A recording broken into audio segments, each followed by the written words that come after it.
Assalamu alaikum. You're watching Changing Times and I am Dr. Zubair Khori. Indian Prime Minister Modi's visit to the United States of America has created a lot of ripples not only in the international politics but also in Pakistan.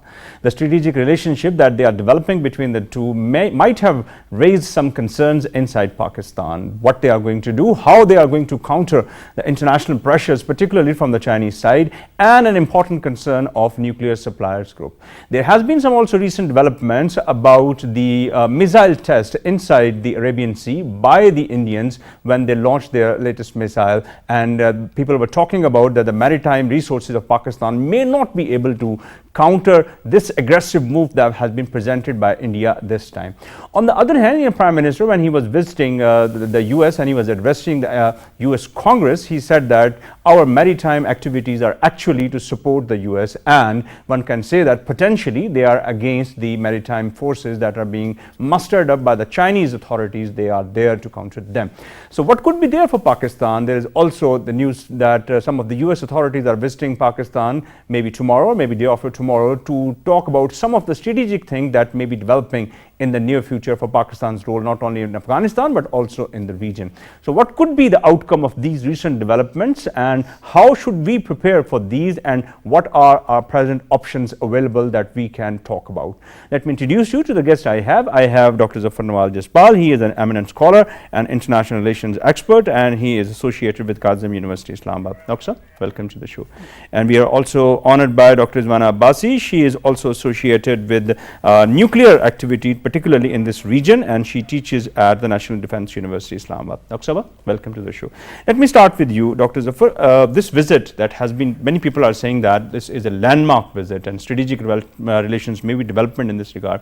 But how do you see this? Should we be worried about it? Should we start losing our sleep on these activities? I think that this visit is just at the time, as your program, as a changing time. It's a changing time in the international politics. And if you keep in mind the dynamics in the international politics, then this visit is it's an important visit, but not an extraordinary visit. Okay. We have to take into account that with the United States and India, they have a cooperation, they are cementing relationships since 2004, not only 2005, but since 2004, when they have what we call it signing of an agreement on the space technology. And especially if you see in the last year, 2015, at the Republican Day in India, President Obama was there, they agreed on certain things. And then today or yesterday, when we have seen that the Indian Prime Minister, day before yesterday, I think that he made a speech in the Congress. Yes, he was trying to establish some kind of a convergence of philosophical, ideological, or you can say practical things within them. But what he was trying to allow the Americans on two issues. One, he was allowing them that 1.25 billion people's market. Yes, Americans, for them as a capitalist economy, it's very attractive. And that is very much there. It's nothing new. Second was that he was trying to indirectly sell this Indo-Pacific policy that was indicating that he is or he's capable. He was not saying he's ready, he was saying he's capable to check the Chinese rise or to play an effective role. And the third important thing, he repeated the same thing or reiterated the same thing, that terrorism's incubator in our neighborhood. His reference was very much Pakistan. So in this context, I think if I can focus on all these three issues, let's say starting from economics, then strategic or what you call it military security, and then the terrorism, I do not find anything new in President Modi's initiative. The important thing is that what the analysts are looking, that there was, he gave impression that he's ready to purchase 6 nuclear reactors from what you call it Western House. But the issue is that whether he's capable to purchase those 6 nuclear reactors or not. Because if you see, since 2008, American nuclear industrial complex or American nuclear industry is dying to sell its nuclear reactors to India. But there are two issues. One is from the American side, tracking of the material issue. On this, Obama agreed that they would not track beyond the Indian borders, inside the border. For example, last time when Obama was there, India said that the tracking by IAEA is more than enough. Americans gave up this idea, or they, you can say, shown their flexibility. But on the Indian side, the issue is liability issue. The liability issue in this context is that if there's an accident at the nuclear facility, who will be the responsible, who will pay the liability, operator or supplier. Okay. In India, if you see that the entire nuclear industry is the state-owned industry, and that's why liability, if there is, and With the the Indian state. government has to pay. So Indian desires that there should be some kind of an arrangement that the operator should take the, supplier should take the responsibility. But international norm is that the operators have a responsibility. So without settling that issue, they are not able to purchase. Okay. Let me just go to Rizwana. So on final this. word is that no, there is no need to be sleepless. Yeah. We should be confident. Things are moving ahead in this transition. Okay. And that is the way Okay. of. Dr. Rizwana, we may not be having sleepless nights, but perhaps the posturing is a bit more aggressive this time from Prime Minister Modi. He has been traveling to US quite frequently. When we could recall when he was being disallowed to go to the US after the Gujarat massacre, and it was stated that we may not be giving him visa, but since now he is a state authority, he is being welcomed and he is addressing the Congress as well. I think at this stage, of course, as Dr. Jaspal rightly pointed out, convergence of interests and their actually shared interest in the region basically play a very important role. That is why India has been elevated to that particular status, and Indian basically significance in the American policy basically is a major factor because of this Asia Pacific strategic shift that is taking place. Okay. And of course, that India is providing a very significant platform and pedestal to the Americans to legitimize their mobility in this particular region. And within this, India has also offered its bases, air, land and naval bases to the Americans, and they are under which they have just recently discussed and signed the agreement, logistic memorandum agreement. That would definitely then help both the states to share their not only technology but also bases and resupply of the such kind of machinery, so on and so forth. And secondly, I would say that Pakistan should not really focus too much on India. Pakistan need to really improve its own, house, and needs to not only improve its economy, not only improve its external balancing, but also at the same time we need to actually make sure that too much, slogan in regard to CPEC and against India and in favor of China would not sell out, because China, as you know, that is a rising economy and is a major competitor. So United States itself is actually a superpower. It has got to play a role from the distance. What about this nuclear supplier group that has been actively supported by the US, although Pakistan have also been trying to woo them? There has been some recent activity inside Pakistan also. Again, I would say where do we stand on this?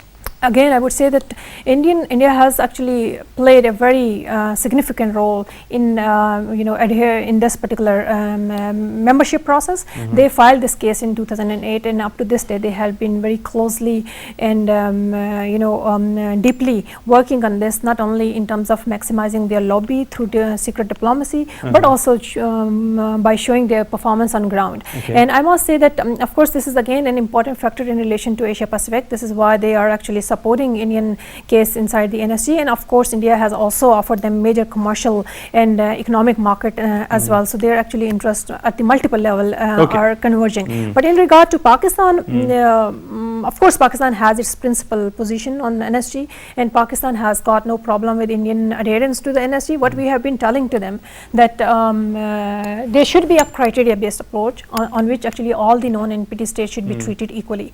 And Pakistan's concern is that if India gets membership and secures its membership inside the in the NSG, then resultantly after a year or so, if Pakistan tries and qualifies for this, then India may actually try blocking its actually entrance in nuclear supply group. More significantly, of course, it's a question of global mainstreaming. It's a question of global recognition. So through NSG, probably India would be recognized as a nuclear weapon state status, though not on the.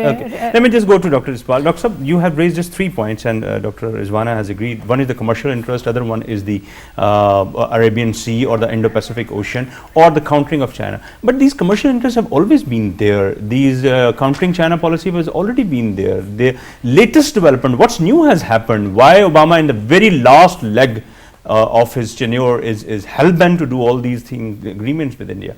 Look, there is a very important thing. Generally in the American system is that when American president completes his second tenure, so in his entire life he will be not again going to contest for this office.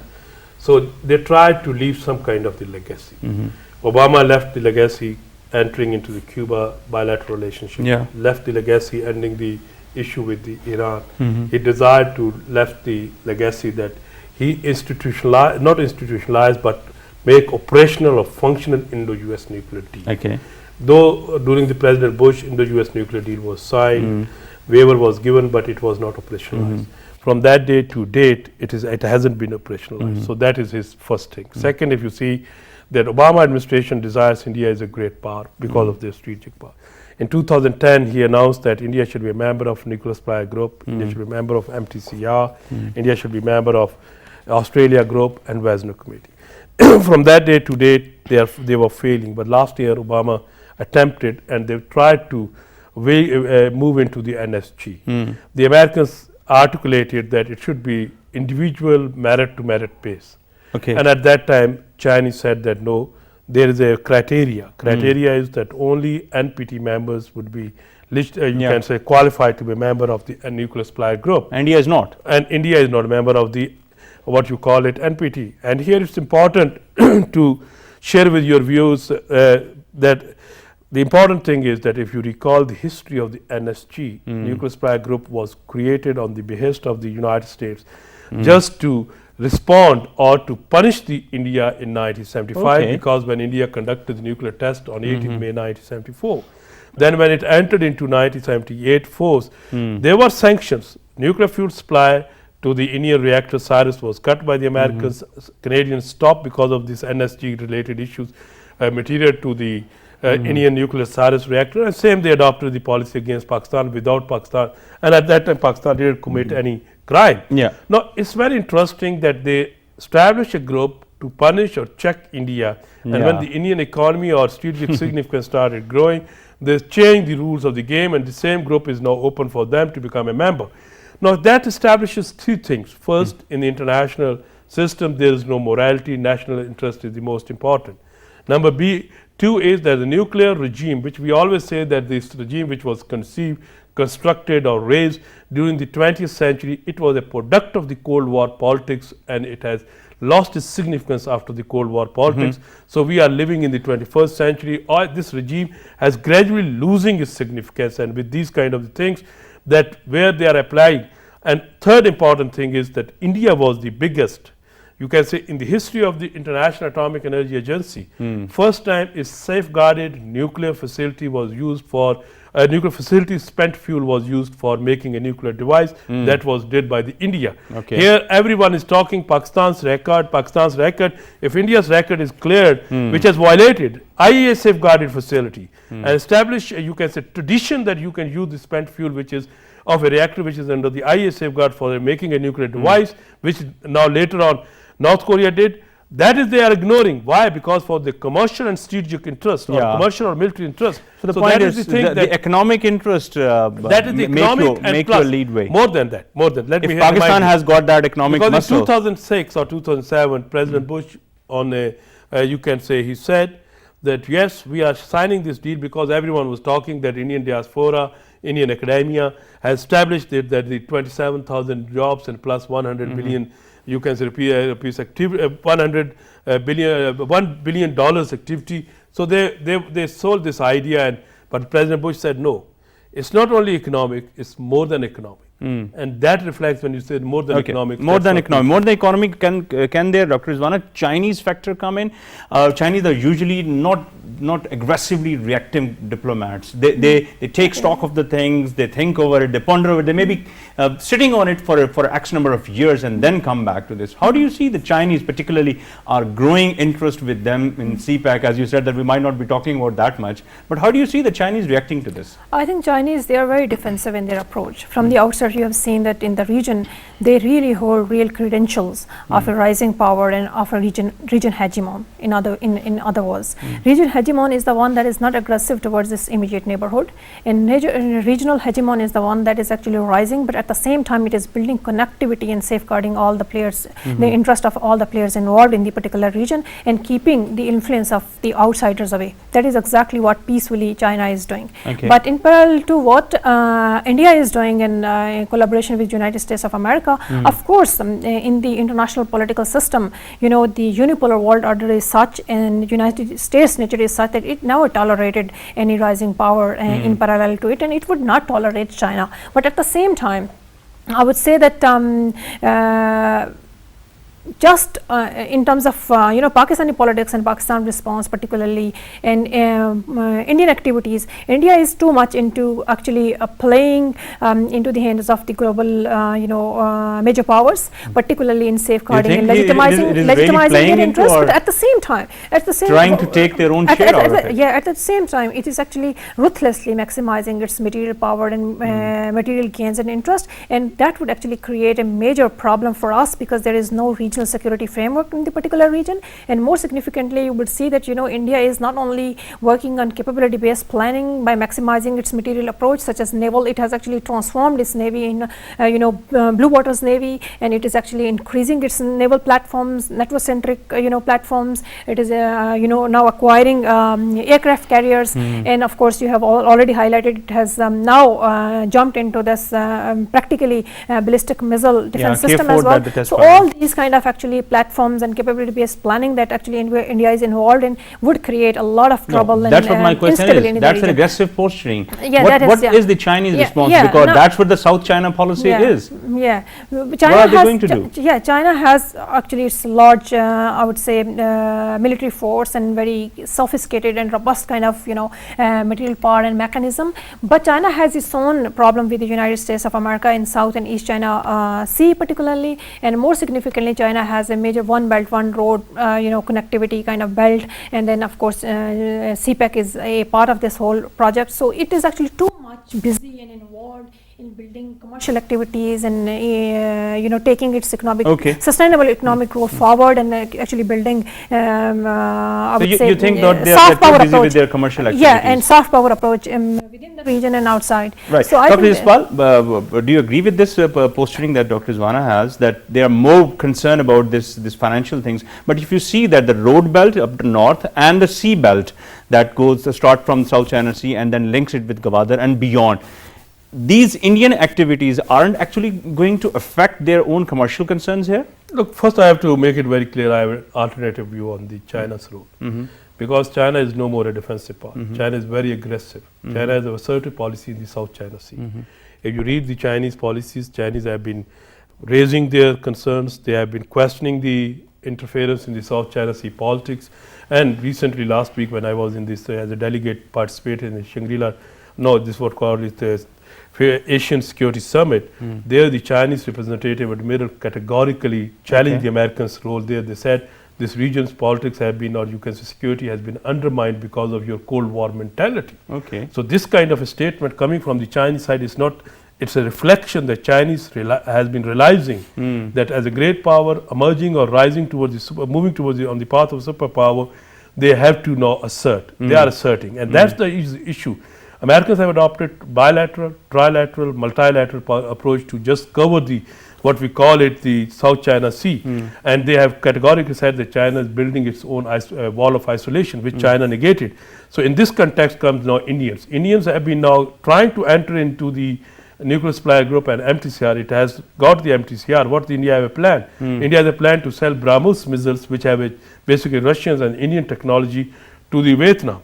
Why? Because Vietnam is emerging. So American military industrial complex is targeting on these small states around the China or South China Sea's claimants that they will be going to raise up. And India said that as a Indo-Pacific power, it will be able to check. Now your reference towards this Chabahar, where India, Afghanistan and I can say Iran, I think it's more economic oriented. Because if we have to compete, or the China has to compete through the CPEC or Gwadar, who will perform better? My question is not Chabahar. My question is that the sea route that they are trying to, the Chinese are trying to build through the South China Sea and then link it with Gwadar, the commercial venture will not be affected by the Indian desires and the activities. This is very important. Particularly when they had these nuclear missile tests in the Bay of Bengal. I got your question that if you see when they start building these ports, and American, I think Secretary Clinton at that time used this word, strings of or pearls of strings or strings of pearls. So they Americans Sagarmala. that Americans always viewed this development or this one belt one road as a, you can say, strategic development. But there is an important thing which makes the Chinese more vulnerable. As a growing power or as a future superpower or a great power, this power's 80% energy resources are coming from the Middle East and Africa. They move from the Strait of Hormuz, go to the Malacca to South China Sea. Now the problem is that they have a confrontation from Central Command, Pacific Command of the American, Andaman Nicobar Eastern Command of the what you call it, Indians, and then the Philip Channel where there's only 2 miles wide. If the American aircraft carriers start moving, it blocked. So then they move it. So entire energy route of China is vulnerable. That's why they are building this CPEC with us. It is one of the shortest, safest route for the Chinese, and that is disturbing the Americans. That is the problem with the Americans and Pakistanis, because they think that where they wanted to core down, because when they started making an alliances, as I said, bilateral, trilateral, multilateral alliances against the China in the South China or Southeast Asia, there we are giving them an open outlet. So that is not acceptable to the rest of the world, and they think that Chinese are getting a safe route. Otherwise, if this safe route is not available to the Chinese, then yes, they are very much vulnerable. This clash of the titan that appears to be, and this has become a battleground, this region, and we will see that what is going to be there for the Pakistani options. We will be talking about it in a bit more detail, but it's time for a very short break. Please stay with us.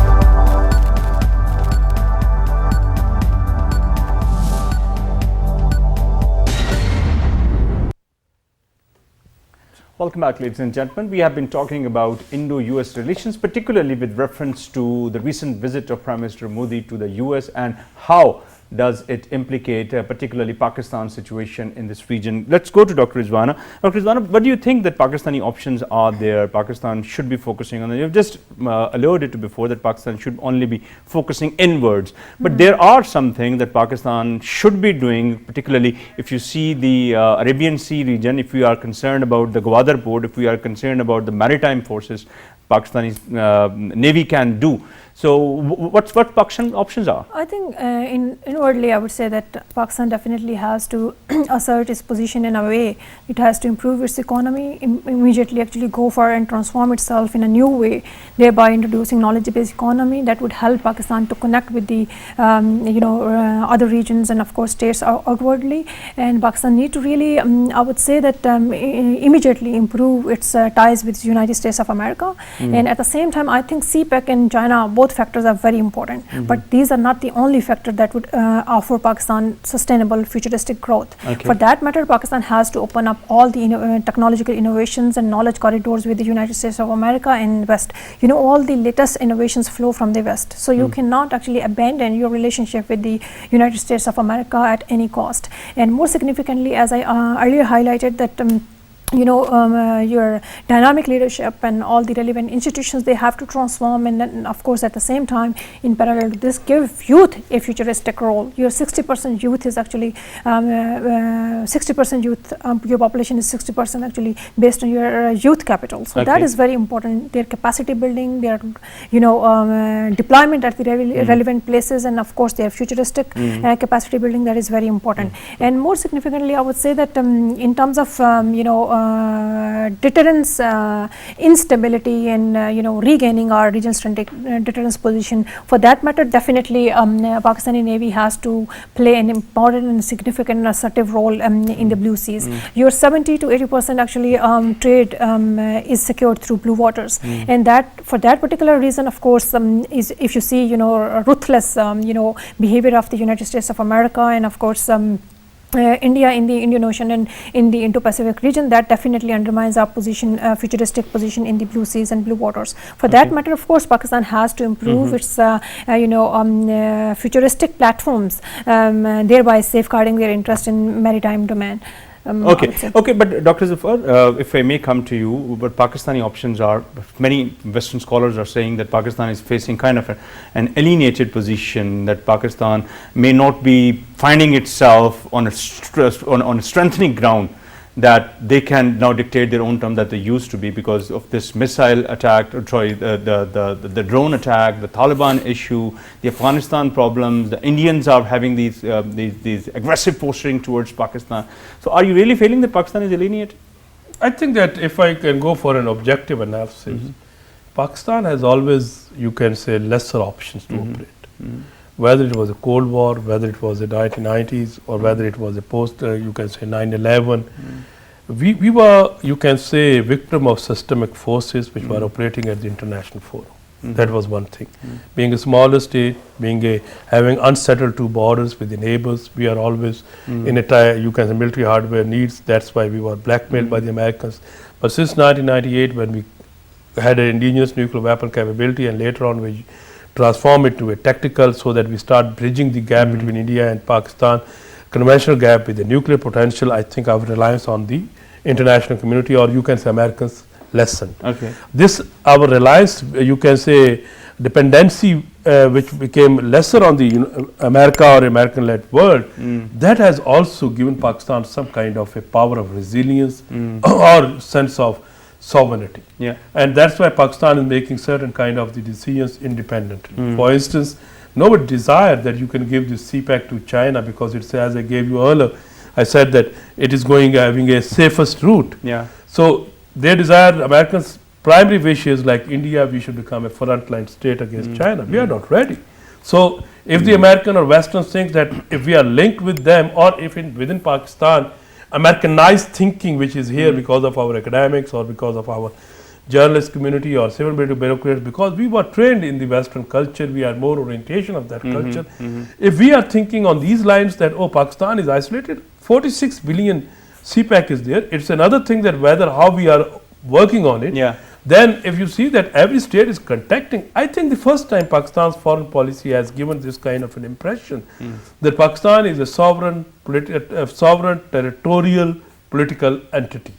That's why I'm trying to reframe let this me finish. situation. Let me finish. That the drone attack is there. Let me Sarfraz finish. Aziz is saying that another drone attack will be detrimental to our mutual This desire of good relations. This is important. That's why I'm coming. Yeah. So you opted independent policy. You can say freedom. How independent it is, by the way? You have adopted with the China independent. You have adopted on Afghanistan, and Americans are disturbed with you on these issues. That's why they moved on and they attack on it. The problem here is that yes, Sartaj is very rightly pointed out that next drone attack will be detrimental. These drone attacks continuity will remain till the time they have targets in Pakistan. Okay. The issue was that in the beginning they were operating in the FATA, now they are operating in the Balochistan, tomorrow they will be operating in Islamabad. Because the only issue here is how we deter them. We don't have in the last time when they went like this kind of a sort of thing, we went for a G-locks. Now they are very much clear, they have advantage that they don't have a G-locks problem. Okay. So that's why they can play these games.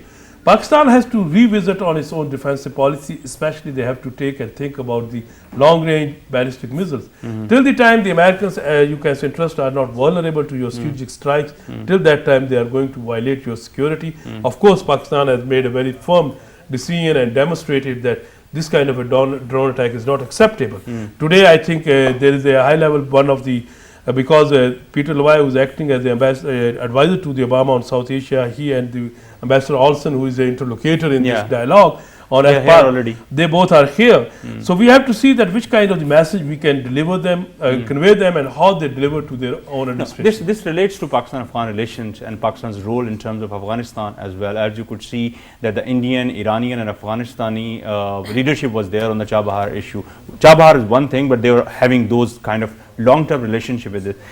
In this context too, don't you think that the Pakistanis are losing their ground inside Afghanistan? Look, we are losing or not losing, it's a different debate. The issue is that we adopted a policy of Afghan-led, Afghan-owned peace. We were supported or facilitated in the dialogue process. The issue is that Americans are asking us to bring the Taliban or the dialogue process, but how much Americans are sincere in this dialogue, that is a very much big question. Because if you see that when the recent quadrilateral dialogue meeting took place, one representative was not there. Yeah. If the Americans are sincere or serious, my understanding is that Ghani cannot follow us, but he cannot deny or he cannot go against the wishes of the United States, because he is dependent for political, economic, military, for everything of the United States. What is the United States, or how they responded to? No, Ghani is ready to come, but Taliban are dragging their feet. They are not coming in the last quadrilateral meeting, Taliban are not supposed to be part of the quadrilateral. Yeah. Quadrilateral is between the Afghanistan, Pakistan, China and American representatives. Why the Afghan government representative was not there of that level? Yeah. So that is the point that we have to see it. I don't know today what would be the outcome, because there is something which they hide, something they not hide. We have to wait and see. Yes, in the case of Afghanistan, Pakistan's influence has been compromised. Okay, Dr. Rizwana, if you look at the futuristic roles of India that they are playing, and look at our nuclear program, as your expertise is, in terms of our nuclear program and in terms of the latest developments that are happening, should we focus more on it, or should we be going at the pace that we are already in? No need to worry about it, no need to have more interventions here. We should keep our pace on. Yeah, I think at the moment we are comfortable. And our deterrent is actually capable and credible enough to outweigh Indian rising pressure. And we should mainly, I would say, that place major focus on improving other elements of national power, such as mainly economy and improving external balancing and diplomacy. But at the same time, of course, with the passage of time, as India actually modernizes its platforms and capabilities, that would certainly and definitely undermine and destabilize the regional balance and undermine regional balance and destabilize the region. And then Pakistan, and then resultantly, then Pakistan has to qualitatively improve its platforms, and that actually happens with the passage of time, considering regional environment and regional, these are the non-traditional things. What about the traditional ones? You said that we must be focusing on the Navy, perhaps out of the mix of the whole thing that is given to the Pakistan military, including the Army, the Air Force and the Navy. Navy is the least preferred in terms of the choices that we have. Shouldn't we change the mix a little bit? I think in terms of naval platforms, we will say that already India has nuclearized Indian Ocean region, and more significantly, I would say that they think that they have achieved it, this capability to make their second strike capability more resilient. And Pakistan definitely has to opt for the particular option, and Pakistan has to achieve survivable, resilient second strike capability. For that matter, Pakistan has to go for actually naval platforms, and within naval platform, of course, Pakistan has to acquire, nuclear submarine and SLBMs. And in my view, my humble opinion is, and my actually observation is, that Pakistan is already working in this particular direction. But I think we should actually modernize our systems within the minimum credible minimum deterrence without compromising our economy. Okay, Dr. your take on the Navy, as we are developing the Gwadar port and the Chinese companies are already working there. Should we only take it as a commercial hub, or should we be building some sort of military apparatus there besides that? No, we don't need a military apparatus there, because we have Omara nearby, Gwadar, and then we have other facilities already. Gwadar at the moment is built for a commercial purposes. There is no military, you can say, objective. But at the same time, naturally, when the Chinese are operating and we have given them a lease, their submarines can come over for a breathing. So if the submarines, we have been talking about these submarines. What's the inside story? How many are coming? How many are already in there? I'm saying that if they have something. But on the other side, when we look about this thing, is that we have a earlier 6 to 8 submarines we are purchasing from the Chinese. From Chinese. But at the same time, and how many are already there? We have a 3 Augusta. Augusta are these submarines, but you need it for a longer operations. But you know that you have to take into account how much you have a coastal line, which you have to defend. You have already Shaheen 1-A. Okay. The Shaheen 1-A missile is around 900 kilometer range. When we conducted the test, its impact was in the sea. Okay. So you can hit the targets in the sea with your Shaheen series. So that is not a problem to check the check. But the problem is that because of the Arihant and because of these things, Indian Ocean has been nuclearized. When the oceans are nuclearized and when they are militarized, they have a negative impact, or they unleash the security dilemma, puzzles related, you can say, development in the littoral states calculations. Okay. So as a littoral state of Indian Ocean, naturally, we are worried, the other states are also worried. Okay. And if you see Indian Oceans from Strait of Malacca, Strait of Adam, going to the Strait of Hormuz and all these guys, it's one of the biggest sea lanes connectivity and commercial things. if anything happened today or tomorrow in the Indian Ocean, it is going to immediately, you can say, ruin the economy of the Europe, ruin the economy of the Southeast Asia, ruin the economy of the Asia or the West Asia. There's another side of the story that many people are saying, that since Pakistan are having an India-centric foreign policy, our military policy is also based on what Indians are doing, and largely we are trying to counter that effort that they are doing. Shouldn't we change this policy and try to have a complementing efforts with India? I think that this is a wishful thinking, and it's a wrong perception that we have an Indo-centric. We have an unsettled border with them. We have 4 wars, and that's why we have the only fear of aggression from the Indian side, and that's why definitely we should have a foreign strategic policy keeping in mind India. How we can have we have a long unsettled border. Every day there is a fire, and then I think it's just like a naive way as we start looking in 2012. Oh, India is not a big threat. Yes, this is number one. Number two, if you see in a general analysis, as I said many times earlier, 2008, 2013 general elections were, you can say where you can review.